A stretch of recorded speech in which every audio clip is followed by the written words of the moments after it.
Ducks is a book that deals with a lot of incredibly heavy subject matter, from economic migration, having to move between provinces in search of a better life, gender-based violence and the difficulty of being a woman in an incredibly male-dominated environment, also the environmental degradation and the cost of doing business in the oil sands. I loved how the author used the Gothic aesthetic to not only examine colonialism, but the idea of a return past. From its lush prose, symbolic imagery, and flawed but engaging protagonist, reading this felt like a fever dream in the best way. I'm championing this book, Hotline, which opens a window to other cultures, be friends with other people, build cross-cultural bridges, create one inclusive Canada, bring everybody together, and shift your perspective. You can't take what there is now without looking at what came before it. We all belong to families, and each of them are complicated. And this book challenges us to look back through our own histories and ask why things happened the way they did, and in doing so, to find understanding and forgiveness and healing. So when I think about science fiction, you're able to look at these futuristic worlds or alternate realities, and actually it's a way to really think about who we are.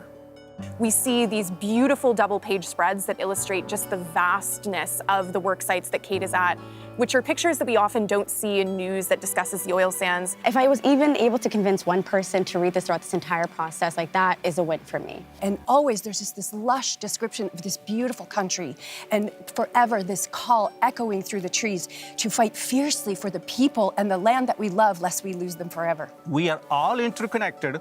We all belong to each other. Then we need to take care of every member of our universal family. Michael, you even asked Matea for a response, making my host job redundant there. So you can, of course, you can respond. Yeah.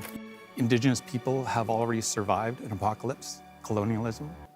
So dystopias are familiar territory.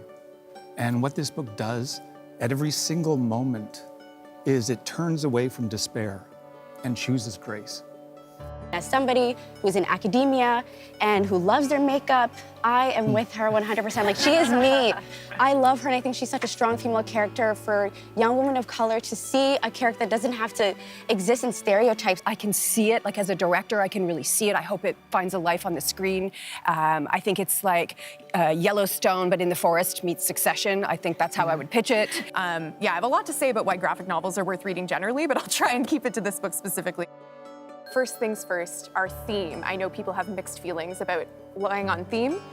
Ducks is a graphic memoir that is the first graphic novel that many people, I think, in Canada are picking up. I think a lot of people, and this is something we've addressed in this competition, feel that there's a barrier to engaging with graphic novels that has perhaps been removed by its inclusion, and I think that that is a perspective shift. Station 11 has been eliminated, and Ducks is the winner of Canada Reads 2023. Congratulations to you, Matea. That is wonderful news, I'm sure. How are you feeling? I'm really overwhelmed.